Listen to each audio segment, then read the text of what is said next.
Okay, students, are you able to see the screen? Yes, ma'am. If you have any problem regarding our previous topics, you can ask me.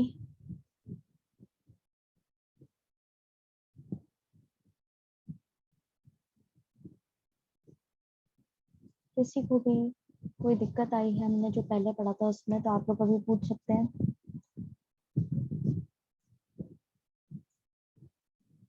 No, ma'am.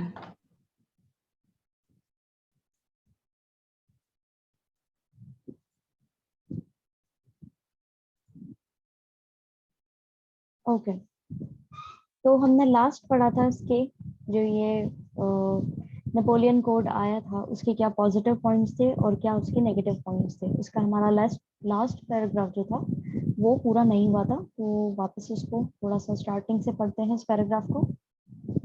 However, in the areas conquered, the reactions of the local populations to French rule were mixed. हालांकि जो areas जिन पर ये इन लोगों ने कब्जा किया था, French rule लगाया जा रहा था, वहां पर पॉपुलेशन के जो रिव्यूज थे, वहाँ की जो लोकल जनता थी, उनके जो विचार थे वो काफी मिक्स थे. Initially, in many places such as Holland and Switzerland, as well as in certain cities like Brussels, Mainz, Milan, and Warsaw, the French armies were welcomed as harbingers of liberty. कुछ areas में शुरुआत के time पर जब ये लोग enter हुए थे, तो वहां पर उनका काफी अच्छा स्वागत किया गया था कि ये हमारी आज़ादी जो है उसके लिए एक तरीके से काम करेंगे, अच्छे इनकी एक्टिविटीज जो है उसके फेवर में काम करेगी. जैसे कुछ देश थे हॉलैंड और स्विट्जरलैंड, और कुछ सिटीज थी जैसे कि ब्रुसेल्स, मेन्स, मिलान और वॉर्सो. यहाँ पे फ्रेंच आर्मीज का काफी अच्छे से वेलकम किया गया था. But the initial enthusiasm soon turned to hostility as it became clear that the new administrative arrangements did not go hand in hand with the political freedom.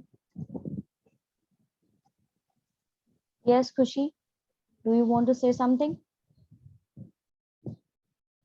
No, ma'am. Okay, then mute yourself. तो शुरुआत का जो ये enthusiasm था ये धीरे धीरे जो है ये हॉस्टिलिटी में बदल गया, यानी कि एनिमिटी में बदल गया. एनिमिटी में बदल गया क्योंकि वहां पर लोगों को समझ में आने लगा कि ये जो नया अरेंजमेंट लाया गया है ये पॉलिटिकल फ्रीडम जो है उनका धीरे धीरे छीन रहा है. इंक्रीज टैक्सेशन, सेंसरशिप,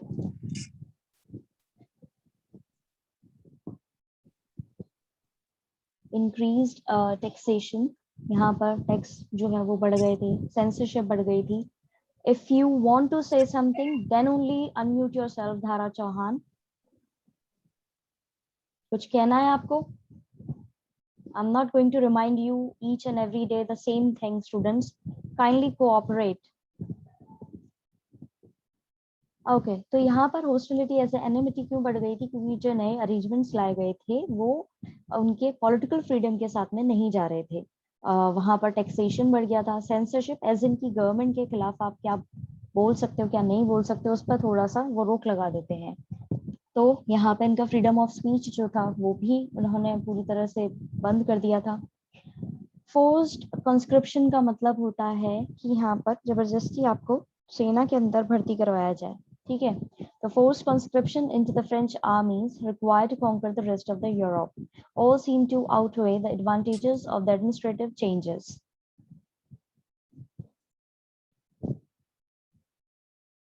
अब यहाँ पर पहले तो उनसे क्या छीन लिया, उनकी आजादी जो थी वो छीन ली, एज इन के उनके ऊपर अपने हिसाब से उन्होंने अरेंजमेंट लगाए. शुरुआत में थे तो उनको ये समझ आ रहा था कि भाई ये हमारी भलाई के लिए लगाया जा रहा है, लेकिन बाद में धीरे धीरे उनको समझ में आने लगा कि ये तो हमारी जो काफी आजादी है उसको छीन रहे हैं, एज इन कि ये लोग गवर्नमेंट के खिलाफ कुछ बोल नहीं सकते थे. इनके ऊपर टैक्स जो है वो काफी ज्यादा लगा दिए थे. इनको जबरदस्ती फोर्सफुली फ्रेंच आर्मीज के अंदर भर्ती कराया जा रहा था कि नहीं आपको सेना के अंदर भर्ती होना ही पड़ेगा, कंपलसरी है. क्यों कंपलसरी था उस समय में? क्योंकि इनको बाकी का जो यूरोप था उसको कॉन्कर करना था, उसको भी अपने अंडर लेना था, इसीलिए इनको अपनी आर्मीज जो है वो बढ़ानी थी. और इसीलिए वहाँ के जो लोकल लोग थे जिन भी जगह पे ये जा रहे थे वहाँ के लोगों को वो उसके अंदर भर्ती कर रहे थे और ट्रेनिंग दे रहे थे. सारी ही ये जो चीजें थी, तो इसके बाद में जितने भी इनको पहले एडवांटेजेस जो दिख रहे थे कि हाँ ये हमारी भलाई के लिए काम कर रहे हैं, कि स्टैंडर्डाइज्ड वेट मेजर्स, ये वाली चीजों का जिनको फायदा लग रहा था, कॉमन नेशनल करेंसी, वो धीरे धीरे कहीं ना कहीं उनको धूमिल होती हुई दिखी। उनको लगने लगा कि इसका कोई फायदा नहीं है। समझ में आया? किसी को कोई दिक्कत इस पैराग्राफ के अंदर?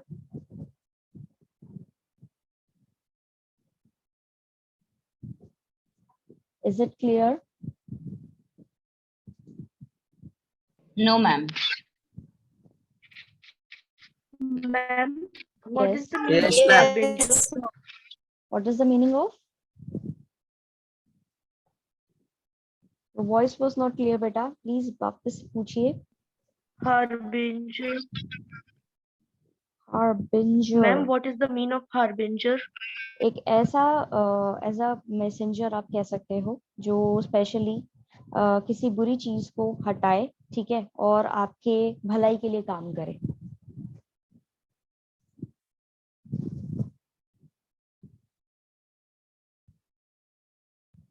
गुड मैसेंजर, अब समझ आया?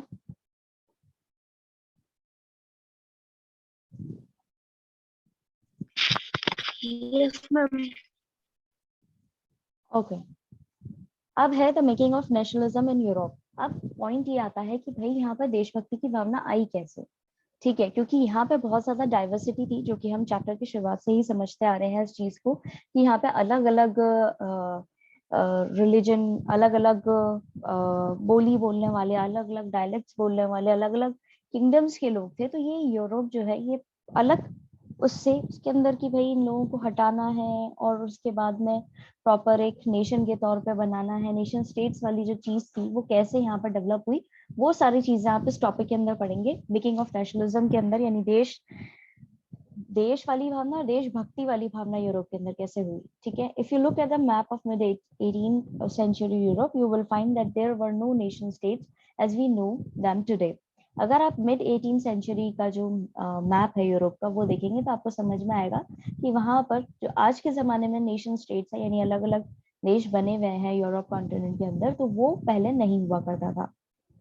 वहां पर क्या हुआ करते थे, किंगडम्स हुआ करते थे। वो किंगडम्स में टचेस और कैंटन्स के अंदर डिवाइडेड था, ठीक है। तो उस चीज को, और वो सारी क्या थी, ऑटोनॉमस टेरिटरीज थी, कि वो सब उनके अपने स्वराज्य वाली टेरिटरीज थी। कोई किसी के उसमें दखल अंदाजी नहीं करता था, सब राजा के अंडर हुआ करते थे, अलग अलग राज्य के अंदर आते थे। वो सारी चीजें थी। तो इनके अंदर सब कॉमन चीजें कैसे इन्होंने निकाली, कैसे इस ऑटोक्रेटिक मोनार्कीज को उन्होंने हटाया, और कैसे एक प्रॉपर चीज को उन्होंने एक्सेप्ट किया, वो सब आपको इसके अंदर देखने को मिलेगा। What we know today is Germany, Italy, and Switzerland were divided into kingdoms, duchies, and cantons, whose rulers had their autonomous territories. जो आज के जमाने में हम जानते हैं कि भाई अलग अलग देश हैं, जैसे जर्मनी हुआ, ठीक है, जर्मनी है, इटली है, स्विट्जरलैंड है, ये पहले के जमाने में किंगडम्स में डिवाइडेड थे, डचेस और कैंटोन्स के अंदर डिवाइडेड थे, यानी कि वही राज्य के अंदर डिवाइडेड थे। जो ड्यूक के द्वारा अंडर होता है उसको बोलते हैं डचेस, और कैंटोन्स जो है बेसिकली एक पॉलिटिकल एडमिनिस्ट्रेटिव रीजन होता है कुछ कंट्रीज का, जिसको हम बोलते हैं प्रांत हिंदी में। तो वहाँ के रूलर्स जो थे उनके अलग अलग टेरिटरीज हुआ करती थी। Eastern and central Europe were under autocratic monarchies within the territories of which lived diverse people. अब इसके अंदर हम जो भी चीजें पढ़ेंगे उसको आप अच्छे से समझिएगा। वैसे तो उसमें से क्वेश्चंस नहीं बनते हैं, लेकिन अभी हो सकता है कि ये छोटे छोटे क्वेश्चंस भी इसके अंदर से बनाए जा सकें, ठीक है। तो ईस्टर्न और सेंट्रल यूरोप जो था वहां पर ऑटोक्रेटिक मोनार्कीज थी, उनकी अलग अलग टेरिटरीज थी, जैसे कि हमने ऊपर भी पढ़ा था, अलग अलग किंगडम्स थे, और वहां पर काफी अलग अलग तरह के लोग रहते थे।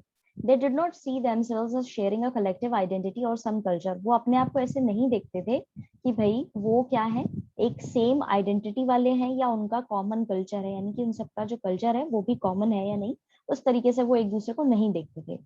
Often they even spoke different languages and belonged to different ethnic groups. अक्सर वो अलग अलग लैंग्वेजेस, भाषाएं बोला करते थे, और अलग अलग वो एथनिक ग्रुप्स को बिलोंग किया करते थे, यानी उनके ग्रुप्स जो थे वो भी अलग अलग थे। अब यहाँ पे कौन कौन से ग्रुप्स हुआ करते हैं वो पढ़ेंगे हम। The Habsburg Empire that ruled over Austria and Hungary, for example, was a patchwork of many different regions and people. अब यहाँ पे एक एम्पायर का नाम दिया गया है, हैब्सबर्ग, जो अधिकतर कहाँ कौन से एरिया के अंदर आता था, प्रेजेंट का जो ऑस्ट्रिया और हंगरी है उस एरिया को वो लोग उस समय में रूल किया करते थे।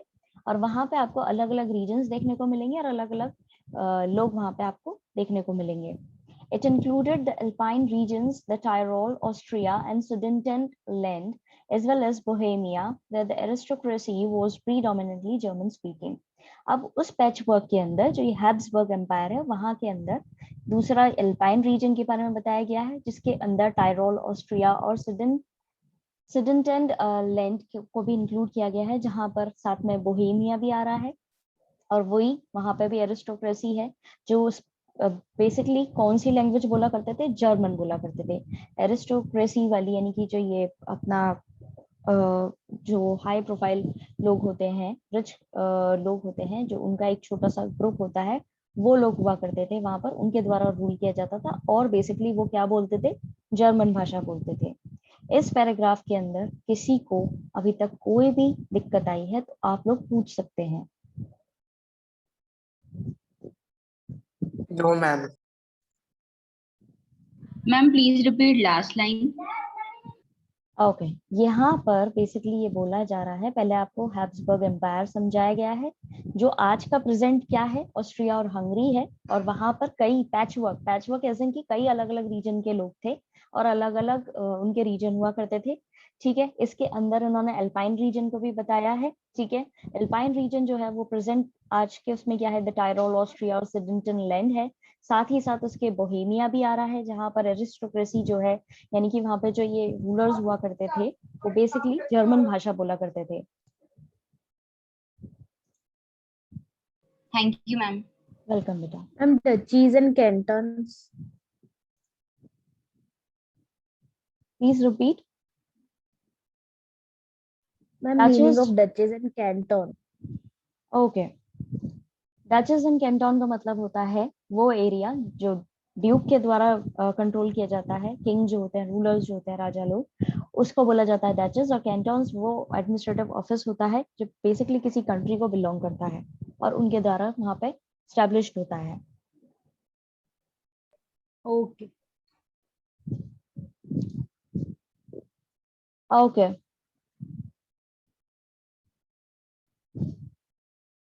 It also included the Italian-speaking provinces of Lombardy and Venetia। और इसके अंदर अब यही जो अल्पाइन रीजन है उसी के अंदर वहां पे इटालियन बोलने वाले जो क्षेत्र थे उसके बारे में बताया गया है, जो है लोम्बार्डी और वेनेशिया, जगहों के नाम है ये। ठीक है, in Hungary as in a country, ठीक है, उसका बताया गया है half of the population spoke Magyar while the other half spoke a variety of dialects। अब हंगरी जो पर्टिकुलर एक कंट्री है, प्रेजेंट कंट्री, उसके अंदर यहाँ पर आधी पॉपुलेशन जो है वो मगियार बोलती थी, एक तरह की लैंग्वेज है। और दूसरा हाफ जो था वो अलग अलग वैरायटी के डायलेक्ट्स यानी कि बोली जो होती है, लोकल भाषा जो होती है, वो बोला करते थे। इन गलेशिया एक और एम्पायर के बारे में बात हो रही है, अलग रीजन के बारे में बात हो रही है। The aristocracy spoke polish. अब वहां की जो एरिस्टोक्रेसी थी वो क्या बोलते थे, पॉलिश भाषा बोलते थे। ठीक है, Beside these three predominant groups, there also lived within the boundaries of empire a mass of subject peasant peoples, Bohemians and Slovaks to the north, and Slovenes in the Carniola, Croats to the south, and Romans to the east and Transylvania। अब ये जो aristocracy वाले लोग थे, ठीक है, यानी कि जो ये राजा लोग थे या एडमिनिस्ट्रेटिव डिपार्टमेंट के लोग थे, जो हाई प्रोफाइल और रिच लोग थे, इनके अलावा भी और 3 ऐसे ग्रुप्स थे जो ऐसी जगहों पर रहा करते थे, इन एम्पायर्स के अंदर रहा करते थे, जिनमें से मेन कौन से होते थे, पीजेंट पीपल, जो ये किसान और खेती बाड़ी करने वाले लोग थे, उनका काफी ज्यादा में अमाउंट था वहां पे। बोहेमियंस और स्लोवाक रहते थे नॉर्थ के अंदर, ये वहां के बेसिकली लोगों के बारे में बताया जा रहा है। ठीक है, फिर है स्लोवेंस, ये कार्नियोला में रहते थे। क्रोश रहते थे साउथ में, रोमन्स रहते थे ईस्ट इन ट्रांसिल्वेनिया। ये बेसिकली जगह के नाम दिए गए हैं और उस जगह से रिलेटेड जो लोग हैं उनके नाम बताए गए हैं। ठीक है, जो वहाँ के सिटीजन्स हैं उनको बेसिकली बताया गया है कि कौन से तरह के लोग कौन सी साइड में रहते थे। Such differences did not easily promote a sense of कल यूनिटी। अब इतना बड़ा डिफरेंस जो है अलग अलग, अब हमने अलग अलग तरह के अलग अलग जगहों के नाम सुने, अलग अलग जगहों पर अलग अलग तरह के जो लोग रह रहे हैं उनके नाम सुने, तो इतने सारे लोग जिनका कल्चर भी सेम नहीं है, जिनका रीजन सेम नहीं है, उनके अंदर ये चीज कैसे कैसे डेवलप हुई, ये सेंस कैसे आया कि हमें राजनीतिक तौर पर एकता लानी पड़ेगी। उनके अंदर ये चीज को प्रमोट करना आसान बात नहीं थी। The only tie binding these diverse groups together was a common allegiance to the emperor। और जो बेसिकली एक चीज थी इन सारे डाइवर्स ग्रुप के अंदर कि वो साथ में आ सके, और साथ में एक उनके अंदर जो भावना थी वो ये थी कि एलिजियंस टू द एम्परर, यानी कि उनको सिर्फ अपनी डिवोशन दिखाना है अपने एम्परर के प्रति, यानी उनका जो राजा है उसके प्रति उनको पूरी तरह से डिवोटेड रहना है। ठीक है, यही एक सिंपल चीज थी जो टाई बाइंडिंग थी, यानी कि सारे अलग अलग ग्रुप्स को ये थी। अब सपोज जैसे कि एक राज्य है, वहां पर इंडियन उसमें कॉन्टेक्स्ट में देखें तो वहां पर हिंदूज भी रह रहे हैं, मुस्लिम्स भी रह रहे हैं, क्रिश्चियंस भी रह रहे हैं, और सिख्स भी रह रहे हैं, और बेसिकली उनके ऊपर एक राजा है, नो मैटर व्हाट कि वो कौन सी कास्ट का है, कौन सी रिलीजन को बिलोंग करता है, लेकिन वो लोग क्या रहेंगे, अपने राजा के प्रति पूरी तरह से लॉयल रहेंगे, डिवोटेड रहेंगे। तो वही चीज वही भावना जो है यहाँ के लोगों पर भी एक सिंपल एक कॉमन फैक्ट यही था कि वो अपने राजा के प्रति पूरी तरह से लॉयल थे। एलिजियंस का मतलब है डिवोशन, राज्य निष्ठा, टू द एम्परर, यानी इनका जो राजा है उसके प्रति पूरी तरह से ये निष्ठावान, यानी कि पूरी तरह से डिपेंडेंट और लॉयल, उस तरीके से। समझ में आया इस पैराग्राफ के अंदर किसी को कोई दिक्कत? No ma'am. मैम मेनली इस पैराग्राफ में कहना क्या चाह रहे हैं? जानवी बंसल, आपको अभी तक जितना भी हमने इस पैराग्राफ के अंदर पढ़ाया उसमें आपको मैम क्या वैसे लगा? मैम समझ, वहाँ पर अलग अलग लोग जो थे अलग अलग एरियाज को बिलोंग करते थे, और उनके अंदर ये भावना जो है कि भाई हमें अब एरिस्टोक्रेसी को हटाना है, मोनार्कीज को हटाना है, और प्रॉपरली अपनी चीज को मेंटेन करना है, इक्वालिटी चाहिए, वो वाली भावना कैसे उनके अंदर आई, वही चीज बोली गई है।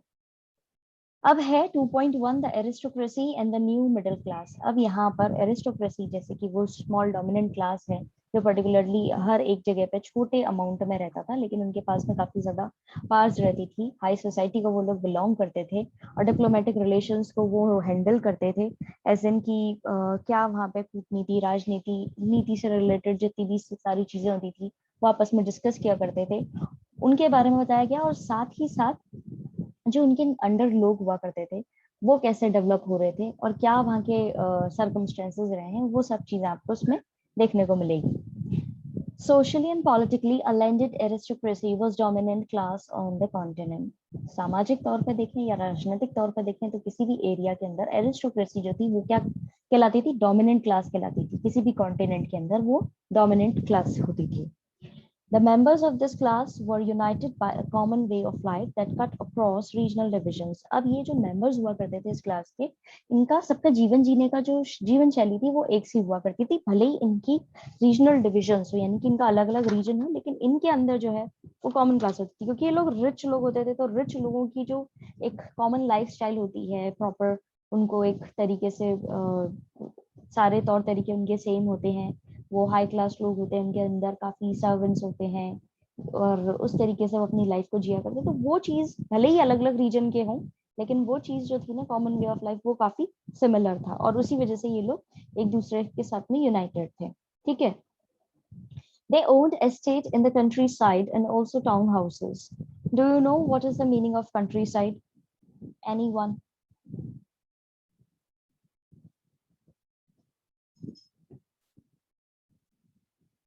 Nobody? अब कंट्री साइड का मतलब In होता the है जो विलेज एरिया होता है, उस बेसिकली उस जगह को बोला जाता है कंट्री साइड। ये हमारे यहाँ पर इंडिया के अंदर हम टर्म यूज करते हैं विलेज, लेकिन बाहर की कंट्रीज के अंदर कंट्री साइड वो एरिया होता है जो बेसिकली हमारे यहाँ का गांव का एरिया होता है, और इनका भी गांव का एरिया होता है, लेकिन ये उसे विलेज ना बोल के कंट्री साइड बोलना प्रेफर करते हैं। Is it clear? Yes ma'am. Okay. yes तो मैम। बेसिकली ये लोग जो हैं इनके बड़े बड़े एस्टेट्स हुआ करते थे, बड़े बड़े घर हुआ करते थे, राज्य हुआ करते थे, उसके अंदर बड़े बड़े घर हुआ करते थे जो बेसिकली कंट्री साइड में भी होते थे और टाउन हाउसेस भी होते थे। They spoke French for purposes of diplomacy and in high society. अब जब इनको बात करनी होती थी डिप्लोमेटिक रिलेशंस के ऊपर यानी राजनीतिक रिलेशंस के ऊपर और सोसाइटी के अंदर, हाई सोसाइटी के अंदर, तो ये कौन सी लैंग्वेज बोला करते थे? French.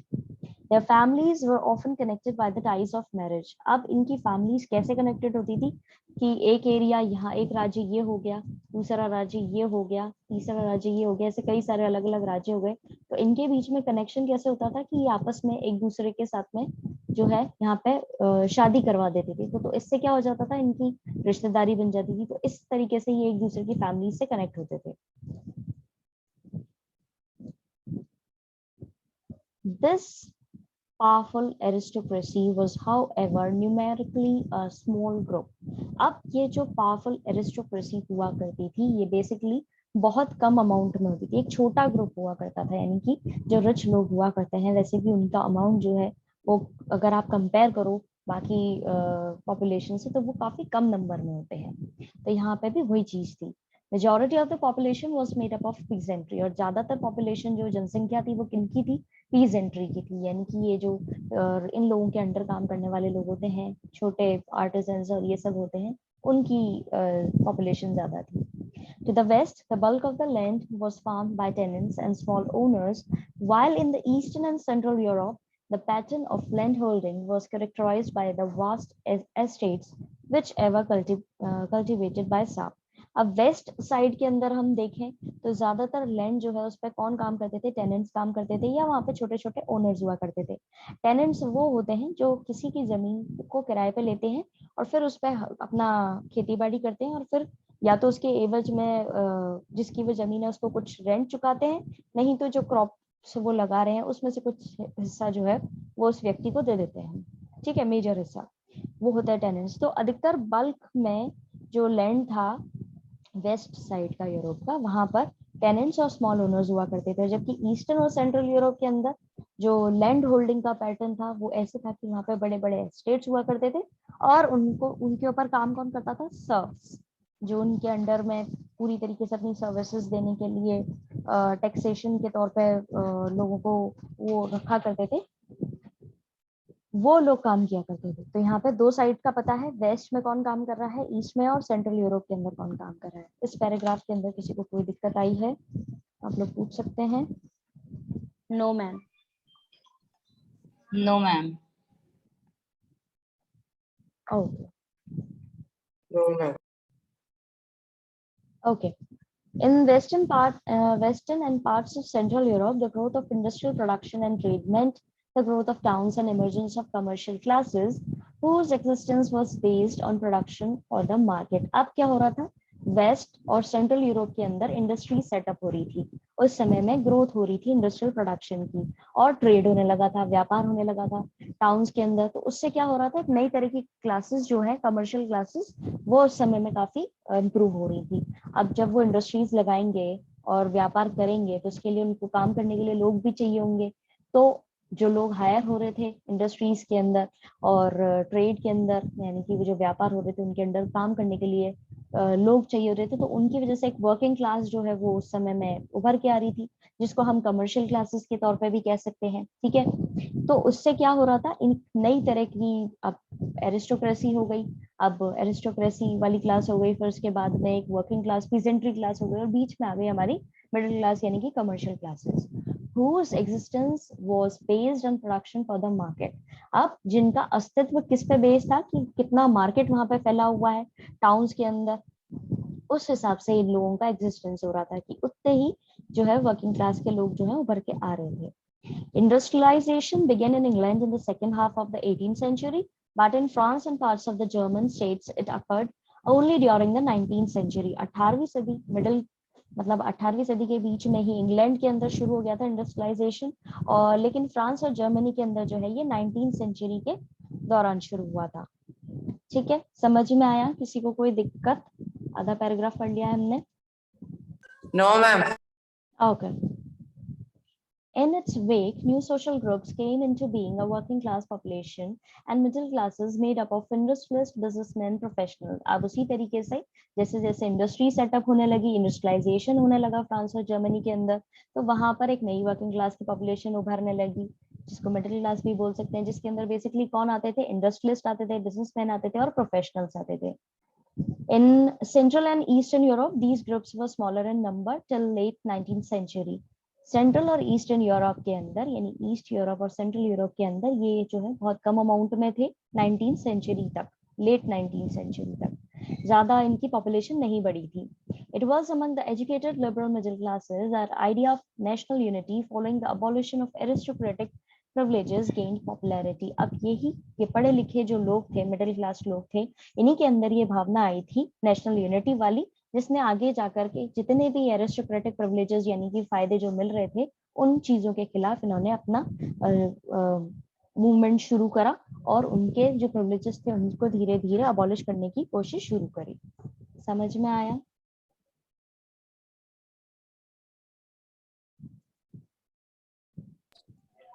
Yes, yes, ma'am. Okay, students, that's Yes. it for Yes, today. ma'am. We are running out of Yes, ma'am. time.